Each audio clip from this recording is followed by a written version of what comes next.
ओम नमः शिवाय। दोस्तों, आज जो कहानी हम आपको सुनाने जा रहे हैं, यह कहानी बड़ी ही महत्वपूर्ण और शिक्षाप्रद होने वाली है। दोस्तों, यह कहानी हमें सिखाती है कि सच्चाई और भक्ति की शक्ति से हर मुश्किल को पार किया जा सकता है। यह कहानी बताती है कि गलत रास्ते पर चलने वाले लोग चाहे कितने भी चालाक क्यों न हो, अंत में हार जाते हैं। सच्चाई और भगवान की भक्ति ही सबसे बड़ी ताकत है। इस कहानी में कुछ चोर हैं जो चोरी की योजना बनाते हैं, और एक सच्चे संत बाबा महाराज हैं जिनकी सादगी और भक्ति चोरों की योजनाओं को नाकाम कर देती है। दोस्तों, यह कहानी हमें यह भी सिखाती है कि मनुष्य को दयालु, ईमानदार और धर्म के मार्ग पर चलना चाहिए। कहानी शुरू करने से पहले हमें यह समझना चाहिए कि जीवन में सच्चाई, प्रेम और भक्ति कितने महत्वपूर्ण हैं। दोस्तों, मनुष्य का जीवन छोटा है। यदि हम गलत कार्य करते हैं तो उसका परिणाम हमें भुगतना पड़ता है। भक्ति से मन को शांति मिलती है और दया से दूसरों का भला होता है। यह कहानी हमें यह भी दिखाती है कि मनुष्य को मनुष्य से डरने की जरूरत नहीं है।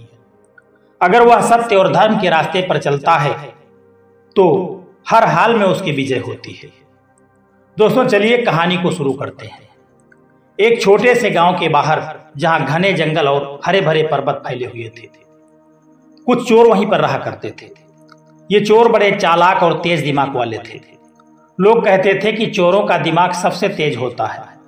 वे रात के अंधेरे में चोरी की योजनाएं बनाते और गांव के अमीर घरों को निशाना बनाते हैं। एक रात जब घड़ी में 12 बजने वाले थे, ये चोर अपनी सबसे बड़ी चोरी की योजना को लेकर के निकल रहे थे। रात गहरी थी, चारों तरफ सन्नाटा छाया हुआ था, हवा में ठंडक थी और दूर कहीं कुत्तों के भौंकने की आवाज सुनाई दे रही थी। चांद की हल्की रोशनी जंगल के रास्ते को थोड़ा उजाला दे रही थी।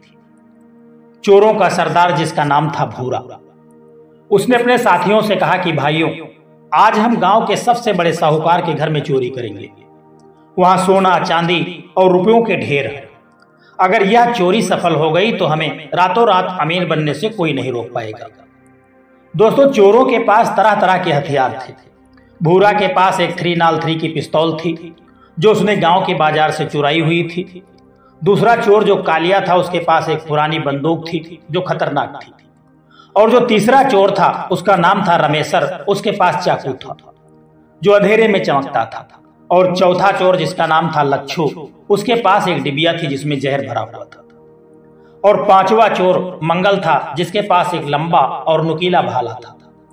ये पांचों चोर पूरी तैयारी के साथ रात के 12 बजे जंगल के रास्ते से निकल रहे थे। भूरा ने कहा, भाइयों, चोरी से पहले सगुन अच्छा होना चाहिए। रास्ते में अगर कोई मिले तो उससे बोहनी करवाएंगे, इससे हमारी किस्मत चमकेगी। बाकी चोर उसकी बात सुनकर के सहमत हो गए। वह धीरे धीरे चल रहे थे ताकि उन्हें कोई देख न ले। जंगल का रास्ता अंधेरा था, पेड़ों की छायाएं डरावनी लग रही थी। दूर से गांव की रोशनी दिखाई दे रही थी। चोर सोच रहे थे कि आज की चोरी से वे कितना धन लूटेंगे, लेकिन रास्ते में उन्हें कोई नहीं मिला। वे थोड़ा निराश हो रहे थे, तभी दूर एक भगवा कपड़े में लिपटा हुआ एक व्यक्ति दिखाई देता है। वह थे बाबा महाराज, जो सत्संग करके अपनी कुटिया की तरफ वापस लौट रहे थे। बाबा महाराज एक सच्चे संत थे। वे गांव में सत्संग किया करते थे, जहां भक्त भगवान की कथाएं सुनने के लिए आया करते थे। उस रात सत्संग देर तक चलता रहा। भजन कीर्तन में भक्त डूब गए और सत्संग के बाद भंडारे का आयोजन हुआ। भंडारे में पूड़ी, सब्जी, खीर, लड्डू और फल सभी को परोसे गए। सारे भक्तों ने मिलकर के भंडारे का प्रसाद पाया। भक्तों को विदाई देते देते रात के 11-12 बज चुके थे। बाबा ने सभी को आशीर्वाद दिया और अपनी कुटिया की ओर चल पड़े। उनकी कुटिया जंगल के बीच में थी, जहां चारों तरफ शांति थी। पेड़ों की छांव और नदी की कलकल बाबा को सुकून देती थी। दोस्तों, बाबा के पास एक कमंडल था जिसमें नदी का साफ पानी भरा हुआ था। उनके झोले में सुई धागा, चंदन का टीका और कुछ धार्मिक पुस्तकें थी। बाबा फकीर आदमी थे। वे दुनिया की माया से बिल्कुल दूर रहते थे। वे कहा करते थे कि मैं एक मस्त फकीर हूं, मुझे दुनिया की चीजों से कोई मतलब नहीं है। मुझे तो बस भगवान से मतलब है। उन्हीं का नाम लेना और उन्हीं के ध्यान में खोए रहना और उन्हीं की बातें हमेशा करना। वे हमेशा भगवान के नाम का जाप किया करते थे। उस रात्रि वह धीरे धीरे जंगल के रास्ते से चल रहे थे। रात के 12 बजने वाले थे। जंगल में सन्नाटा छाया हुआ था। जंगल में केवल झींगुरों की आवाज सुनाई दे रही थी। बाबा को कोई डर नहीं था। उनकी भक्ति उनकी रक्षा किया करती थी। तभी चोरों ने उन्हें देख लिया। चोरों को लगा कि यह शगुन बड़ा अच्छा है। भूरा ने कहा, भाइयों यह बाबा जी हैं, इनसे बोहनी करवाएं। चोरों ने बाबा जी को घेर लिया। भूरा ने कहा कि बाबा जी हम चोरी करने जा रहे हैं और रास्ते में मुझे आप मिल गए, आपका दर्शन हो गया। अब कुछ शगुन हो जाए तो बड़ा अच्छा होगा, ताकि हमारी जो चोरी करने की हम योजना बना रहे हैं वह सफल हो जाए। अब उसकी बोहनी हम तुम्ही से करेंगे। बाबा महाराज चोरों की बात सुन करके बड़े ही शांत स्वर में कहने लगे, भाइयों मैं एक फकीर हूं, मेरे पास कुछ है तो है नहीं। इस कमंडल में पानी है और झोले में सुई धागा है और चंदन का टीका है और इसमें कुछ धार्मिक पुस्तकें हैं। मैं दुनिया की चीजें नहीं रखता, मुझे केवल ईश्वर से मतलब है, जो चाहे ले लो। चोरों को बाबा का जवाब सुन करके बड़ा गुस्सा आ गया। कालिया ने गुस्से में बाबा को 2 मुक्के मार दिए। वह चिल्लाया, बाबा तुम हमारा शगुन बिगाड़ रहे हो, कुछ दो, बोहनी कराओ, वरना तुम्हारी जान नहीं छोड़ेंगे। बाबा ने दर्द से कराहते हुए कहा, तुम भले ही मुझे मार दो, काट दो, मुझे मंजूर है, लेकिन मेरे पास सचमुच में कुछ भी नहीं है। चोरों को गुस्सा और आ गया। भूरा ने कहा, अगर तुम बोहनी नहीं कराओगे तो तुम्हें हमारे साथ चोरी करने के लिए चलना होगा, क्योंकि यदि शगुन बिगड़ गया तो बड़ी दिक्कत हो जाएगी। बाबा ने सोचा ये लोग गलत रास्ते पर हैं, शायद मेरे साथ चलने से इनको कुछ शिक्षा मिल जाए। उन्होंने कहा, ठीक है मैं चलता हूं, लेकिन मैं ना तो खांसूंगा, न छींकूंगा और न बोलूंगा, मैं चुपचाप रहूंगा। दोस्तों, चोर बाबा को गांव के एक अमीर साहूकार के घर के पीछे ले गए। पहले के समय में लगभग 15-20 साल पहले घरों में सेंध या ताले काटने में वाले चोर बहुत थे, लेकिन अब तो चोर दिन में ही चोरी करते हैं। बाकी तो आप समझ ही गए होंगे कि दिन में भी चोरी कैसे लोग कर लेते हैं, आदमी जान ही नहीं पाता है। लोग उनको अनेकों तरह के चोरी कर लिया करते हैं। उस घर की दीवार मिट्टी की बनी थी। चोरों ने सेंध काटना शुरू किया और सेंध काटते काटते मिट्टी का एक बड़ा ढेर लग गया। चोरों ने बाबा से कहा कि बाबा इस मिट्टी को उठा करके नारियल के पेड़ के पास रखो। बाबा ने मिट्टी उठानी शुरू कर दी। 1 मुट्ठी, 2 मुट्ठी, 3 मुट्ठी, वे थक गए। बाबा ने सोचा यह काम तो बड़ा कठिन है, क्यों ना घर वालों से जाकर के टोकरी मांग लूं और उसी में मिट्टी भर करके फेंक दिया करूंगा, इससे थोड़ा काम मेरा आसान हो जाएगा। बाबा सादगी भरे मन से घर के आंगन में गए। उन्होंने धीरे से कहा, अरे भैया कोई घर में है? वो घर वाले, कोई है भैया? एक टोकरी दे दो, मुझे मिट्टी हटानी है। घर वाले बाबा की आवाज को सुन करके जाग गए। बाबा को देख करके लोग चिल्लाने लगे कि रात में कौन है, मिट्टी कौन हटा रहा है। इतना सुन करके चोर डर के मारे वहां से भाग खड़े हुए। वह पास के बांस बाड़ी में जाकर के छिप गए। घर वाले बाहर निकले और आए, बाबा से पूछा कि बाबा जी आप रात में टोकरी क्यों मांग रहे हो? बाबा ने सारी बात बता दी कि मैं सत्संग करके अपने कुटिया में वापस लौट रहा था, तभी मुझे कुछ चोर मिल गए। उन्होंने मुझसे बोहनी करवाने को कहा। मैं तो साधु आदमी, मेरे पास कुछ तो था नहीं, इसलिए उन्होंने जब मुझसे कुछ नहीं पाया तो उन्होंने कहा कि तुमको मेरे साथ चोरी करने के लिए जाना होगा। मैंने लाख पीछा छुड़ाया, लेकिन अपनी जान को जब मैंने जोखिम में देखा तो मैं उनके साथ चलने के लिए तैयार हो गया।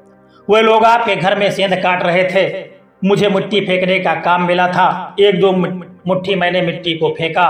मुझे लगा कि कोई बर्तन मिल जाए जिसमें भर करके मिट्टी फेंक देंगे तो जल्दी हो जाएगा, इसीलिए मैं आपके घर में मिट्टी मांगने के लिए चला आया, मेरा कोई कसूर नहीं है। इस तरह से जब सारी बात साधु महाराज ने घर वालों के बताया तो उन्होंने बाबा जी की सादगी को देख करके कहा कि बाबा जी आपकी सादगी ने हमको बचा लिया, आप अपने कुटिया को वापस लौट जाइए। चोरों ने अब हार नहीं मानी। वह बाबा को फिर पकड़ने के लिए बांसबाड़ी में बाबा जी का इंतजार करने लगे। बाबा ने सोचा कि सड़क से जाना खतरनाक है, कोई देख लेगा, इसलिए बांसबाड़ी में होकर के चुपके से रास्ते से निकल चलते हैं। लेकिन उन्हें क्या पता था कि वह जहां से जाना चाहते हैं वहीं वह चोर बैठे उनका इंतजार कर रहे हैं। और इस तरह से चोरों ने बाबा जी को फिर पकड़ लिया। भूरा ने गुस्से में कहा कि बाबा तुमने टोकरी मांग करके हमारी चोरी बिगाड़ दी, अब सच सच बताओ वरना तुम्हारी हड्डियां तोड़ देंगे। बाबा ने बड़े शांत स्वर में कहा, मैंने तो बस मिट्टी हटाने के लिए टोकरी मांगी थी, मुझे क्या पता कि तुम लोग भाग जाओगे। चोरों ने कहा, तुमने बोहनी नहीं की चोरी भी बिगाड़ दी, अब फिर हमारे साथ चलो, इस बार गड़बड़ की तो मैं तुम्हें गोली मार दूंगा। चोर बाबा को एक साहूकार के घर ले गए, जहां सोना चांदी था। उन्होंने दीवार में छेद किया, लेकिन छेद जो था वह छोटा था। भूरा ने कहा कि बाबा तुम अंदर जाओ और दरवाजा खोलो। बाबा जी घर के अंदर गए। घर में अंधेरा था। बाबा को यह गलत लगा। उन्होंने सोचा कि मैं चोरी में मदद तो नहीं कर सकता। उन्होंने धीरे से भजन गाना शुरू कर दिया। हरि नाम जपो, सुख शांति मिलेगी मन को। भजन की मधुर आवाज घर में गूंजने लगी और वह आवाज सुन करके जो घर वाले थे वे सब जाग गए। चिल्लाने लगे कि घर में कौन है। चोर डर करके भाग गए। घर वालों ने बाबा को पकड़ लिया, लेकिन बाबा ने सारी बात बता दी कि कैसे क्या हुआ। साहूकार ने कहा कि बाबा जी आपके भजन ने मेरे धन को बचा लिया। आप सच्चे संत हैं और आपकी वजह से आज मैं मेरे घर में चोरी होने से बच गई। इस तरह से बाबा महाराज वहां से फिर निकल पड़े, लेकिन चोर अभी उनका बैठे हुए इंतजार कर रहे थे। चोरों ने फिर कोशिश की। वे बाबा को यादव जी के घर लेकर के पहुंच गए। वहां एक मजबूत भैंस बंधी हुई थी, एक मजबूत डोरी में। चोरों ने भैंस की रस्सी खोलने की बड़ी कोशिश की, लेकिन वह रस्सी इतनी मजबूत थी, इतनी कस करके बंधी हुई थी कि कई घंटे की मशक्कत करने के बाद भी वे लोग भैंस की रस्सी को नहीं खोल पाए। यादव जी ने भैंस को बड़ी ही मजबूती से बांधा था। कई घंटे की कोशिश के बाद रस्सी नहीं खुली। यादव जी वहीं खटिया पर दूध दही खा करके सो रहे थे और उसी समय सुबह भी होने वाली थी। तभी क्या होता है कि पास में एक मस्जिद बनी हुई थी। मस्जिद में मौलवी जो थे वह अल्लाह अकबर की आवाज लगाने लगे। बाबा ने सोचा कि मस्जिद में यदि अजान शुरू हो गई है तो जरूर सुबह हो गई है, मुझे भी अपने भगवान को याद कर लेना चाहिए। और इसी तरह से बाबा ने सोचा और अपने झोले में से शंख निकाला और जोर से फूंक मार दी। शंख की गूंज से सारा जंगल जाग उठा। यादव जी की नींद टूट गई। उन्होंने टार्च जला करके देखा और चिल्लाने लगे कि रात में शंख कौन बजा रहा है। और इतना सुन करके जो चोर थे, जो भैंस खोलने के लिए आए थे, वे सब भाग गए। यादव जी ने बाबा जी से पूछा कि बाबा जी आप रात में शंख क्यों बजा रहे हो। बाबा ने सारी कहानी बता दी। बाबा जी ने कहा कि मैं सत्संग करके अपने घर कुटिया की तरफ लौट रहा था। तभी क्या हुआ, मुझे रास्ते में 4 चोर मिल गए। उन्होंने मुझे पकड़ लिया, कहा कि मेरी बोहनी करा दो। जब मैं बोहनी उनकी नहीं करवा सका तो मुझे चोरी करने के लिए ले आए। पहले वे एक सेठ के घर में चोरी करने के लिए गए, वहां भी वे लोग जाग गए, उनकी चोरी बिगड़ गई। फिर दूसरे के घर गए, वहां भी चोरी बिगड़ गई। अब वे आपकी भैंस खोल रहे थे। सुबह होने पर मैंने भगवान को याद किया और शंख बजा दिया। यादव जी ने कहा बाबा जी आपकी भक्ति ने मेरी भैंस को बचा लिया। चोर अब थक चुके थे, लेकिन भूरा ने कहा कि बाबा ने 3 बार हमारी चोरी बिगाड़ दी है, अब हम एक आखिरी कोशिश करेंगे। वह बाबा जी को एक मंदिर के पास लेकर के चले गए। उस मंदिर में चांदी का एक बड़ा सा घंटा टंगा हुआ था। चोरों ने घंटे को चुराने की योजना बना ली। उन्होंने बाबा से कहा कि बाबा तुम घंटे को पकड़ करके रखो और हम जो यह रस्सी बंधी है उसको खोल देंगे। बाबा ने घंटा पकड़ लिया, लेकिन उनका मन शुद्ध था। उन्होंने भगवान का ध्यान करना शुरू कर दिया।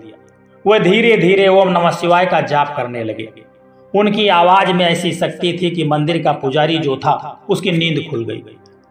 उसने शोर मचाया, मंदिर में चोर हैं। और उस पुजारी की आवाज सुन करके जो चोर थे, घंटा चुराने के लिए गए थे, वे सब भाग गए। पुजारी ने बाबा को देखा और कहा कि बाबा आपने मंदिर को बचा लिया।